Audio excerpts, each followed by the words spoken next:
Oke, cek. Assalamualaikum warahmatullahi wabarakatuh. Eh, Selamat pagi.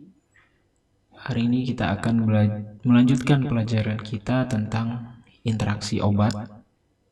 Di mana minggu lalu kita sudah belajar interaksi obat fase farmakokinetik di tahap absorpsi obat. Selanjutnya kita akan membahas tahap lanjutan setelah tahap absorpsi, yaitu adalah tahap distribusi obat. Nah, di sini kita akan belajar apa saja yang mempengaruhi interaksi obat pada fase ini dan contoh-contoh interaksinya seperti apa. Sebelum saya lanjutkan, tolong diperhatikan bahwa video ini dibuat hanya untuk pelajar online gitu ya, karena kita sekarang mengalami keterbatasan tatap muka terkait dengan kasus COVID-19, di mana pemerintah sekarang sedang memberlakukan social distancing. Ini tujuannya untuk mencegah berkumpulnya banyak orang di suatu tempat sehingga menimbulkan penularan, ya, memperluas sebaran dari virus ini.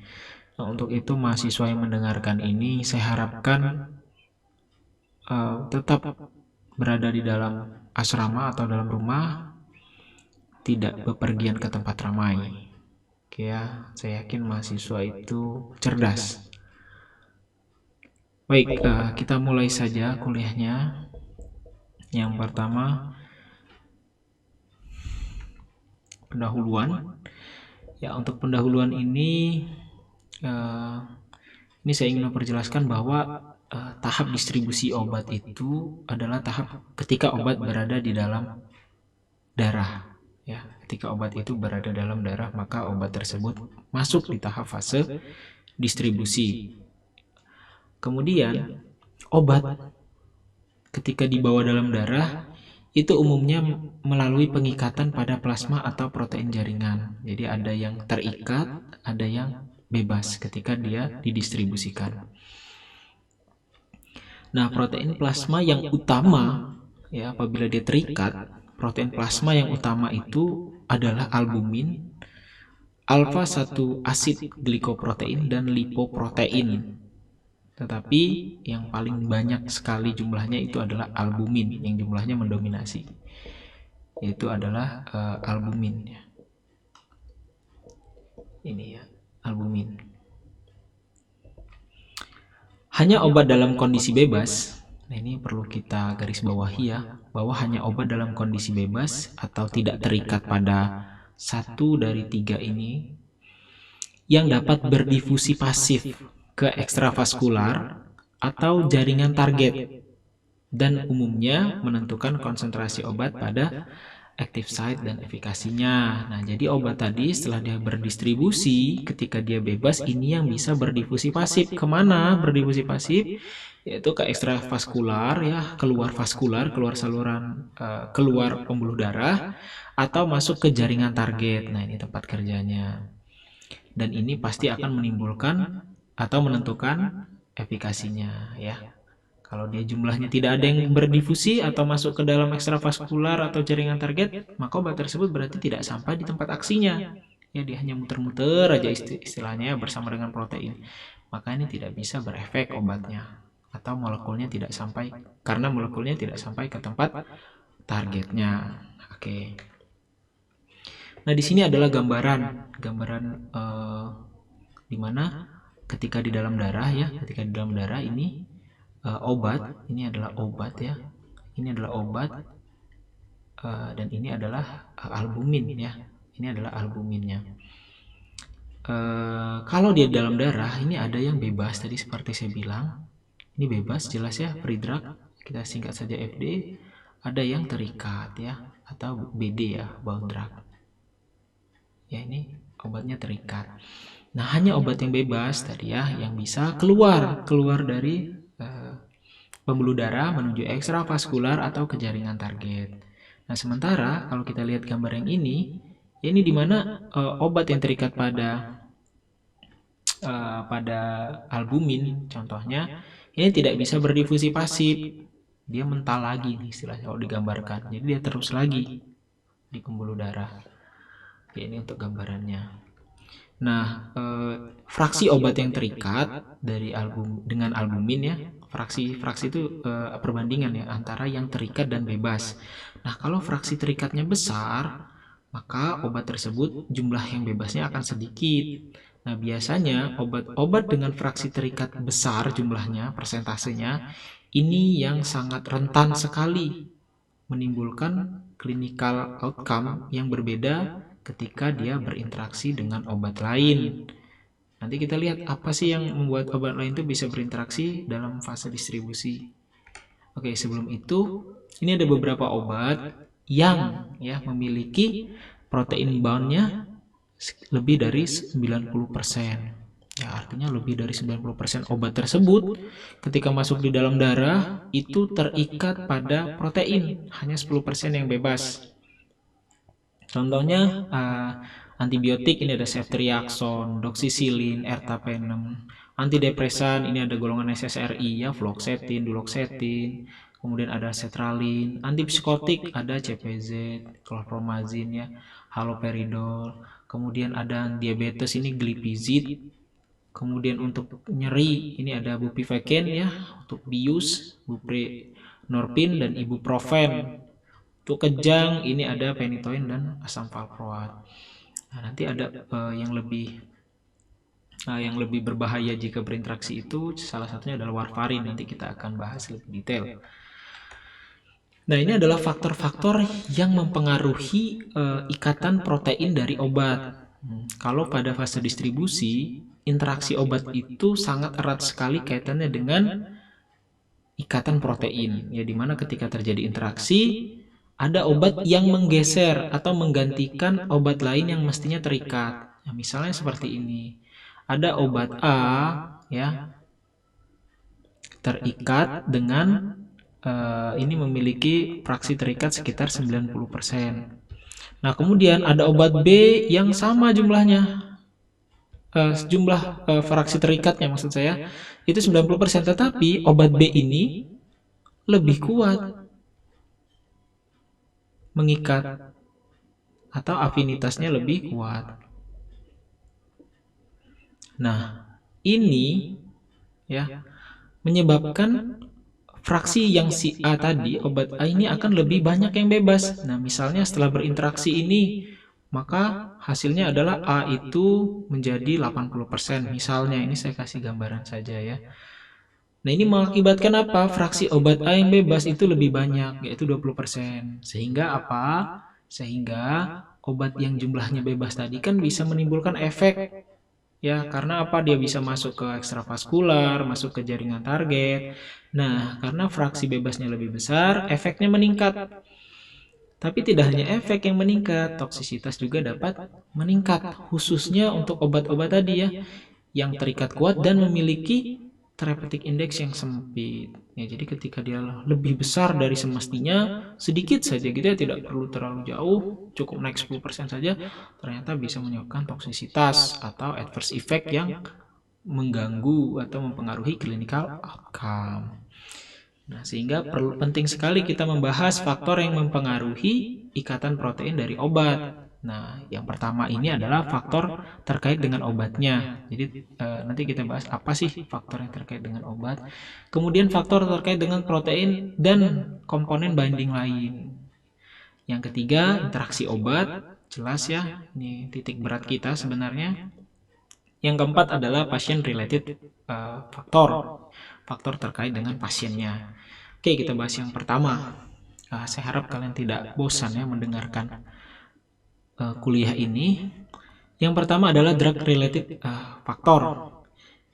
Karena ini terkait dengan obat, salah satunya yang mempengaruhi itu adalah fisika kimia dari obat, karakteristik fisikokimia dari obat.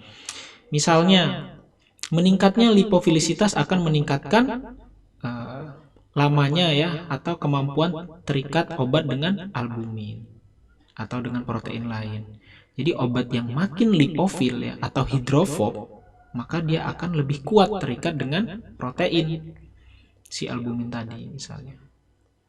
Contohnya adalah cloxacillin, 95% terikat ampicillin hanya 20% terikat.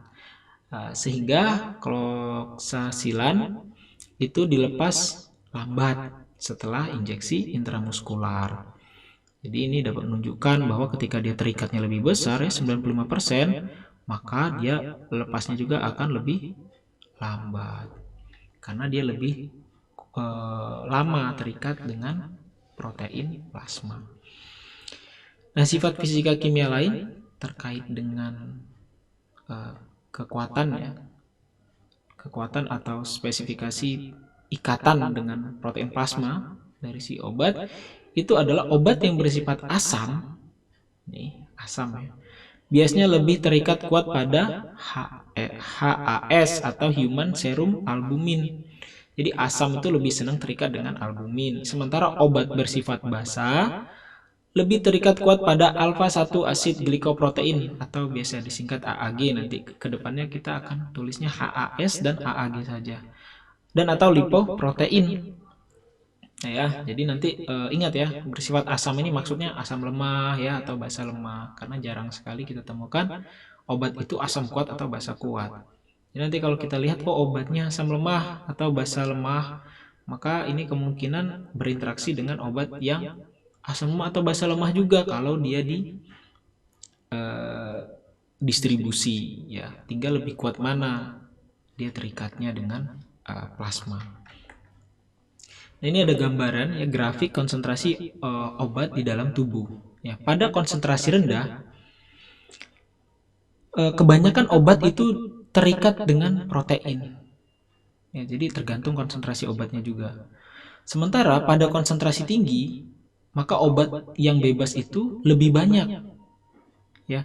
Nah, ini dapat disebabkan adanya kejenuhan ya pada binding site dari proteinnya. Karena jumlah protein di dalam darah itu terbatas jumlahnya. Sehingga jika obatnya terlalu banyak, maka binding site-nya juga kan akan terbatas ini. Daerah ikatan si obat dengan albuminnya atau protein bindingnya. Nah, ini mengakibatkan jumlah obat yang bebas juga akan lebih banyak. Jadi nggak melulu misalnya sekian persen fraksi terikatnya atau fraksi bebasnya sekian persen. Nah, tetapi bisa saja ketika kita naikkan konsentrasi obat tersebut dalam darah, maka fraksi itu tidak sesuai lagi. Bisa jadi lebih besar yang bebas ya atau lebih banyak lagi nanti yang bebasnya. Nah, jadi selain dari faktor fisika kimia obat tadi ya, maka konsentrasi obat juga ini mempengaruhi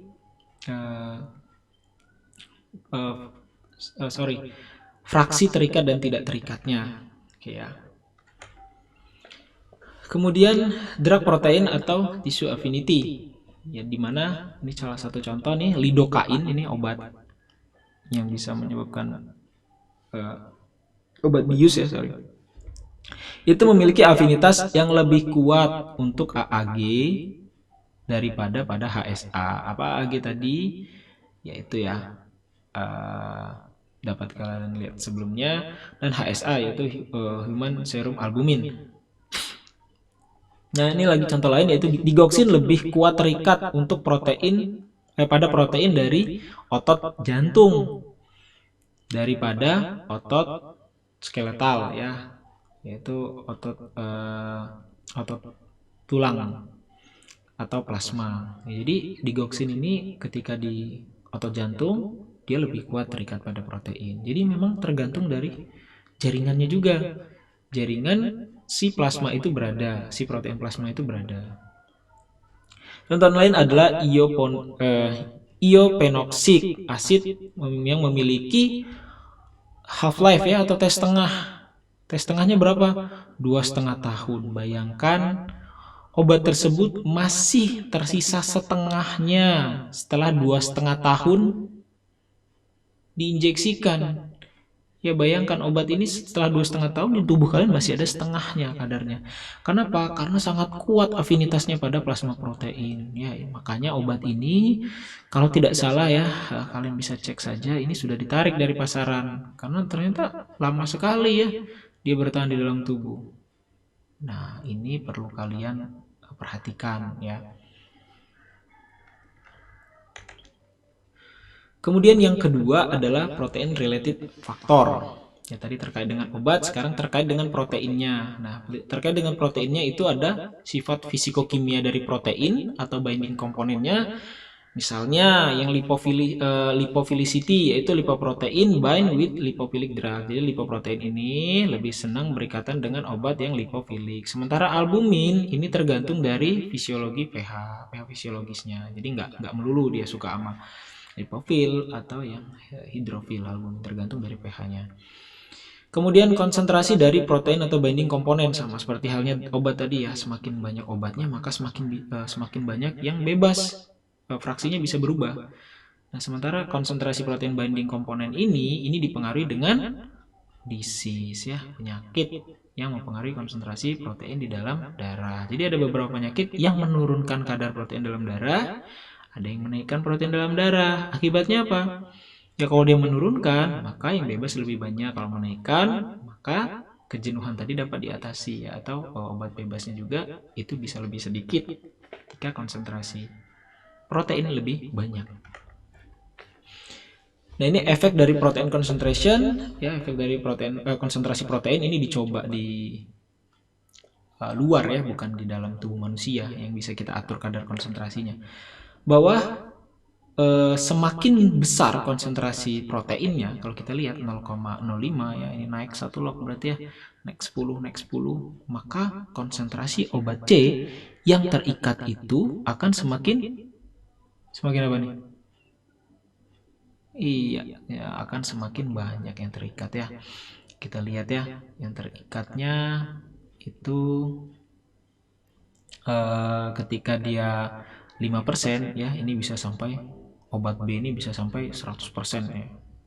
Kita lihat seperti ini. Obat C lah yang kelihatan sekali berbeda ya.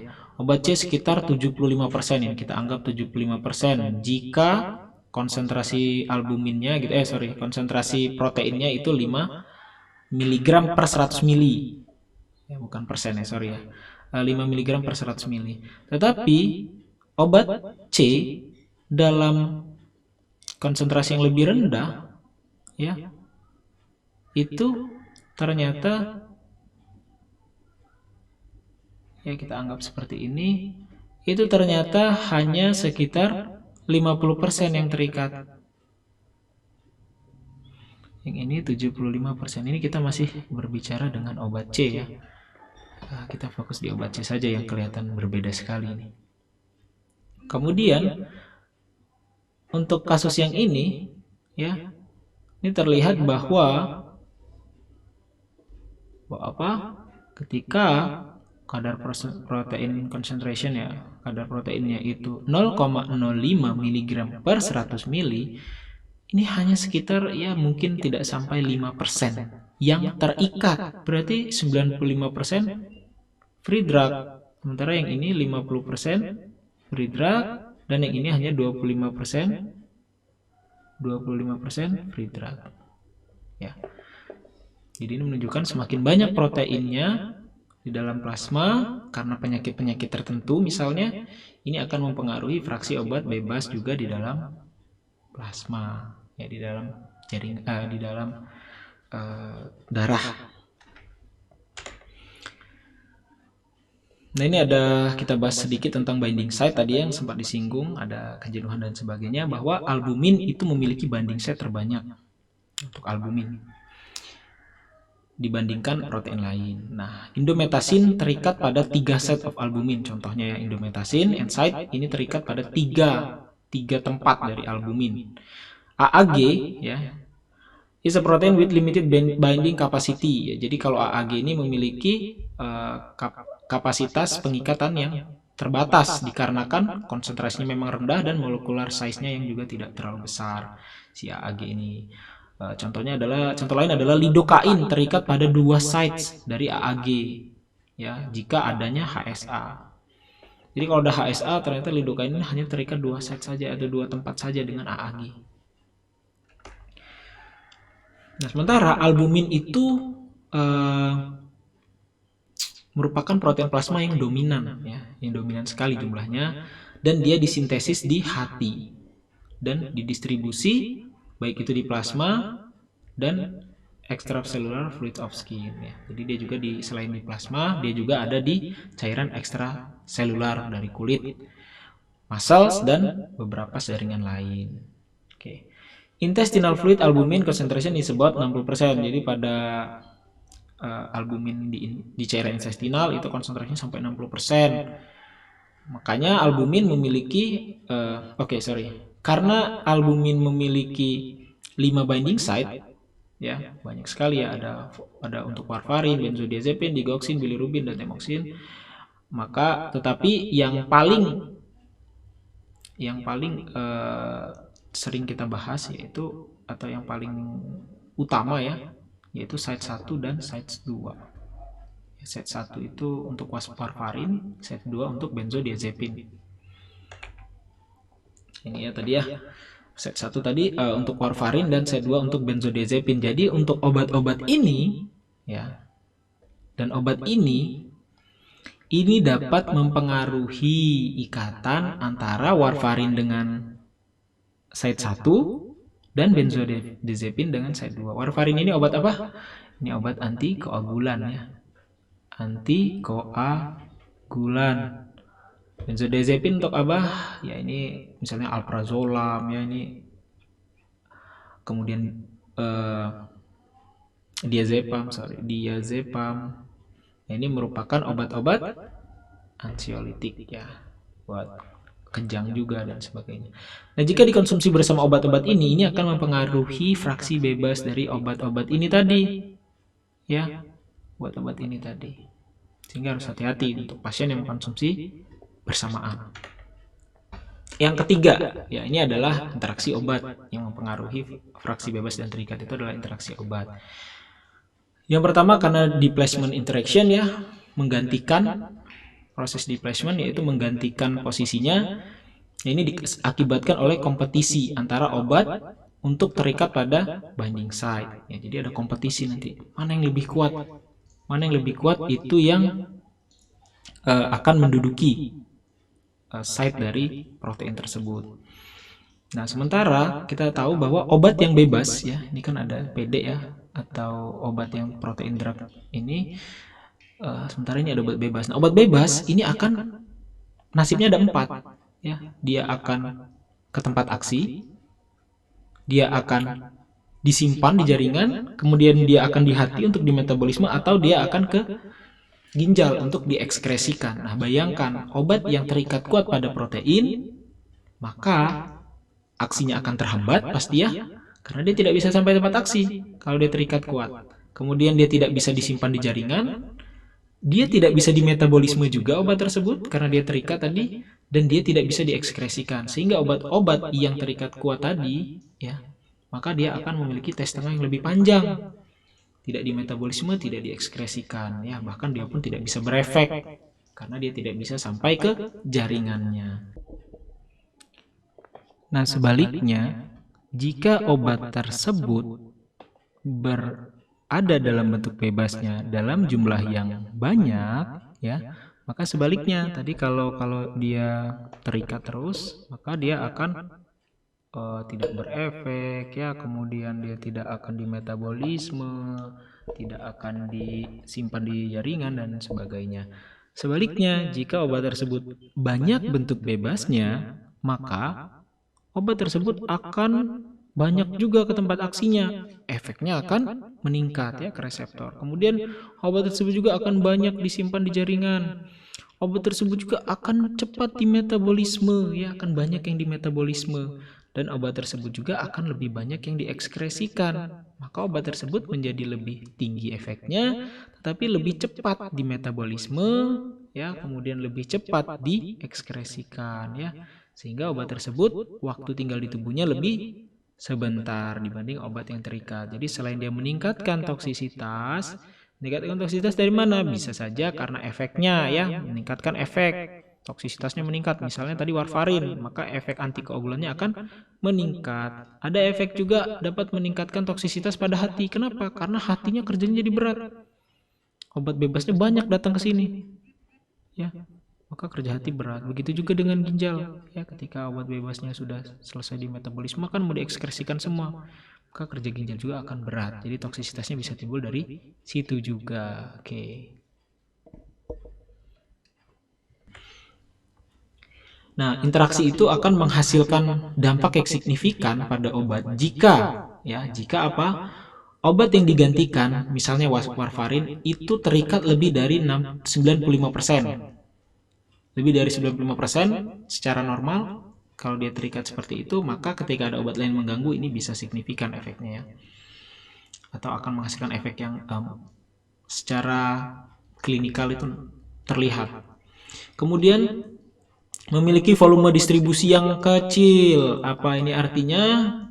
Ingat ya, volume distribusi itu kalau dia volume distribusi kecil berarti obat tersebut banyak di darah. Ya, artinya dia tidak terdistribusi langsung ke jaringan. Dia lebih banyak berputar-putar ya istilahnya ya di dalam darah. Karena apa? Rumus volume distribusi itu ada yang masih ingat? Oh ya, yaitu adalah VD sama dengan dosis dibagi konsentrasi di dalam darah. Ya, CP. Oke ya. Jika VD-nya besar berarti CP-nya kecil. Kalau CP kecil, dosisnya besar ya. Ini biasanya dosis dikali BA lagi ya. Bioavailabilitas. Nah, kalau seandainya CP-nya kecil, berarti di darah sedikit, sementara dosis yang diberikan banyak. Nah, terus di mana tuh obat-obat? Yaitu berada di jaringan. Nah, artinya obat tersebut volume distribusinya tinggi. Tetapi sebaliknya, jika CP-nya besar, dimasukkan misalnya 100, di dalam darah ada 90. Oh, berarti yang masuk jaringan cuma kecil ya, cuma 10. Nah, berarti itu volume distribusinya kecil ya. Berarti untuk volume distribusi kecil yang obat tersebut memang mainnya itu berada pada darah ya atau pada plasma, dia tidak langsung ke jaringan, maka ini akan berpengaruh sekali. Misalnya warfarin tadi. Kemudian menunjukkan onset yang cepat dari therapeutic or adverse effect. Jadi efek terapeutik dan efek sampingnya itu cepat. Ya, ketika diberikan tuh langsung menimbulkan efek maupun menimbulkan adverse effect, efek yang tidak diinginkan. Nah, ini hati-hati ya untuk obat-obat seperti ini. Kemudian memiliki, ya ini tadi yang saya bilang ya, memiliki therapeutic index yang sempit.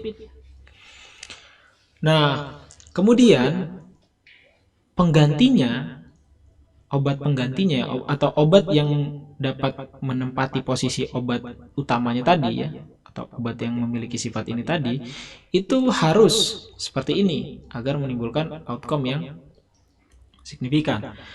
Contohnya adalah phenylbutazone, bahwa displacer drug-nya harus memiliki afinitas yang lebih kuat ya, has high degree of affinity, lebih kuat atau sama dengan ya, obat yang akan digantikan, yaitu adalah warfarin misalnya. Maka dia harus sama kuat atau lebih kuat justru ya. Kalau dia seandainya nggak kuat, nggak apa-apa. Warfarin kan lebih kuat memang terikat pada plasmanya misalnya. Maka ini tidak akan membuat warfarin ini menimbulkan adverse effect atau toksisitas.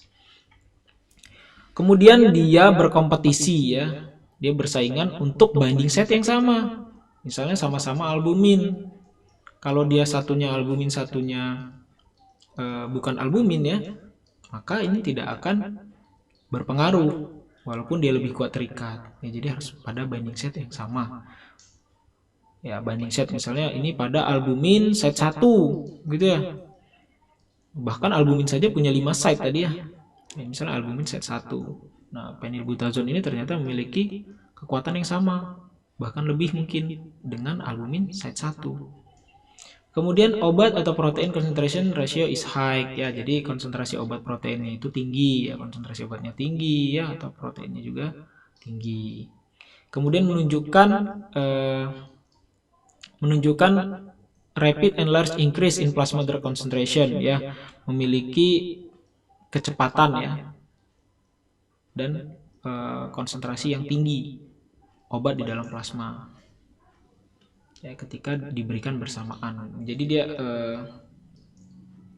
obat yang displacer drug ini jika diberikan gitu ya, dia akan menunjukkan peningkatan yang cepat dan besar konsentrasi obatnya dalam plasma.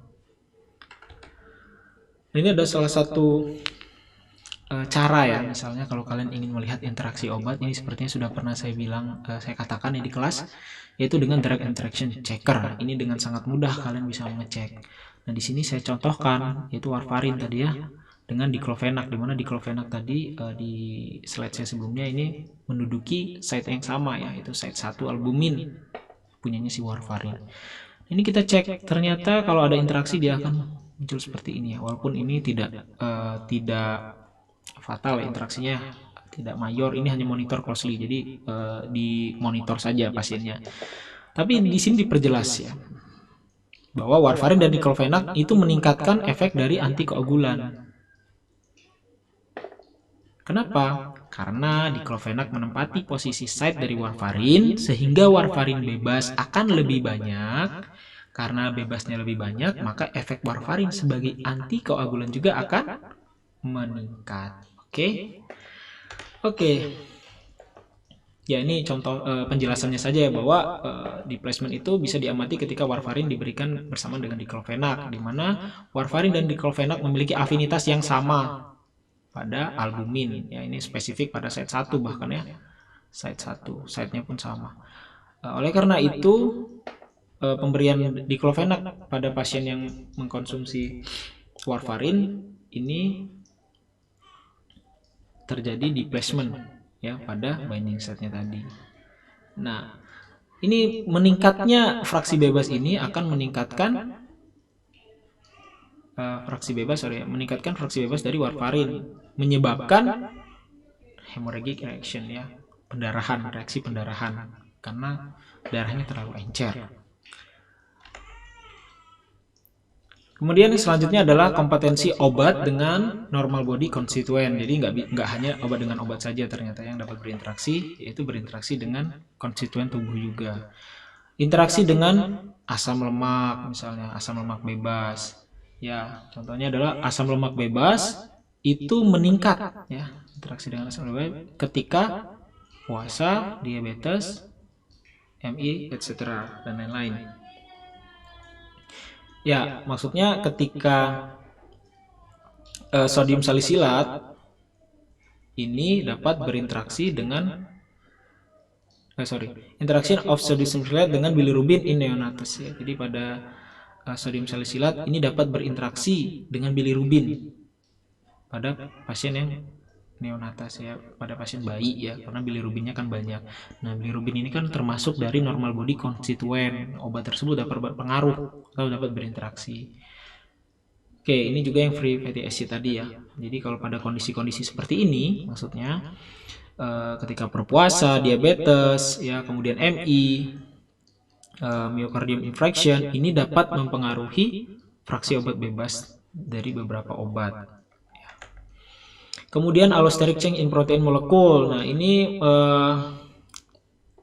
termasuk diantaranya perubahan dari struktur protein by the drug atau metabolit ya. Jadi ini maksudnya adalah terjadi perubahan produk protein struktur oleh obat atau metabolit sehingga memodifikasi binding capacity dari obat lain.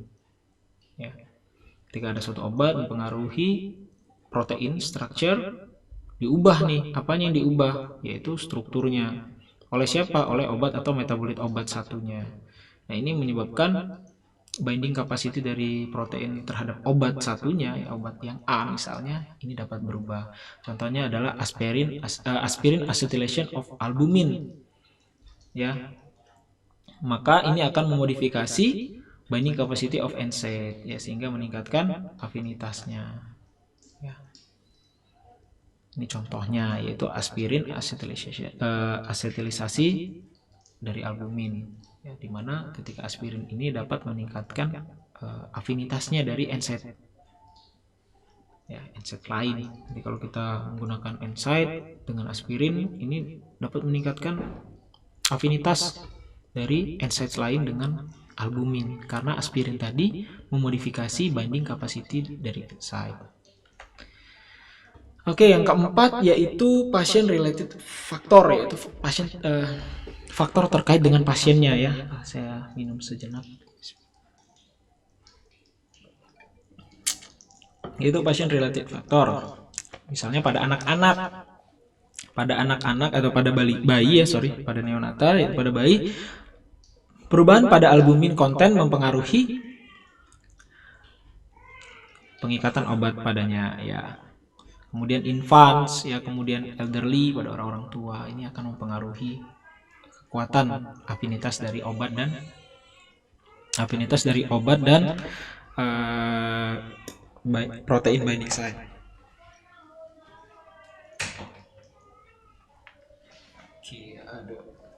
Si adik lagi nangis. Oke, kemudian intersubject variation ya, tergantung dari subjeknya ya, karena berbeda orang bisa saja berbeda juga. Ini bisa disebabkan oleh genetik ya. Kemudian yang terakhir adalah tentang penyakit ya, bahwa pada hypoalbuminemia severely impair protein drug binding, jelas ya, kalau terjadi penurunan jumlah albumin ini akan sangat berat pengaruhnya atau mengganggu dari ikatan obat dengan protein. Nah, ini adalah contoh dari kondisi yang terjadi perubahan plasma protein. Misalnya penurunan plasma protein ini pada albumin, ini pada orang yang mengalami yang tubuhnya terbakar ya. Tubuhnya terbakar ini biasanya terjadi penurunan plasma protein, sehingga orang yang mengalami musibah kebakaran gitu ya, atau tubuhnya itu mengalami luka bakar, nah ini biasanya diberikan albumin kan dari luar biasanya, karena menurunnya plasma protein.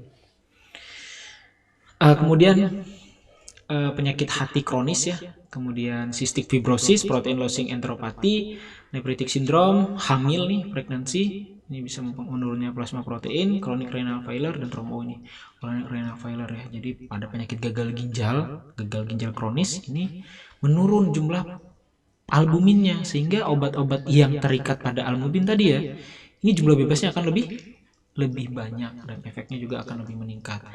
Nah, sementara ini adalah penyakit-penyakit yang meningkatkan jumlah protein plasma, misalnya hipotiroid, ini meningkatkan jumlah albumin, kemudian meningkatkan alpha 1 acid glycoprotein ya, atau AAG tadi. Ini adalah celiac disease, Crohn disease ya, penyakit Crohn, myocardial infarction, renal failure, rheumatoid arthritis, dan trauma. Nah, ini adalah pengaruh dari penyakit ya. Kita bahas misalnya yang ini ya, penting saja ya. Penting saja, ini nggak terlalu banyak kok tentang penyakitnya. Misalnya tentang gagal ginjal. Pengaruhnya di plasma protein adalah menurunnya albumin tadi ya, menurunnya jumlah albumin dan meningkatnya AG level. Nah, ini pada pengaruhnya terhadap ikatan obat dan protein, ini akan menurunkan binding dari acidic drug. Kenapa? Karena obat yang asam tadi terikat pada albumin ya. Jadi ketika albuminnya menurun, maka decrease binding of acid drug. Neutral and basic drug tidak terpengaruh. Jadi obat-obat yang netral dan sedikit basa itu tidak terpengaruh dengan gagal ginjal. Kemudian pada hepatic failure, yaitu terjadi penurunan albumin sintesis, sama ya, menurunkan albumin, maka sama juga ini bahwa akan mempengaruhi obat yang asam. Ya, kemudian pada saat inflamasi ya, inflammatory stage, misalnya pada trauma, kemudian pada surgery ya, atau pada operasi terbakar tadi ya, infeksi dan etc. Ini akan meningkatkan level AAG, maka increase binding of basic drug, karena obat yang basa kalau AAG, kalau HSA itu obat yang asam, cuman serum albumin tadi ya. Sementara obat yang netral dan asam itu tidak terpengaruh. Jadi ingat ya bahwa penyakit juga akan mempengaruhi ya binding protein drugnya ya, kemampuan obat terikat pada protein. Oke, terima kasih. Sekian untuk kuliah online pada hari ini.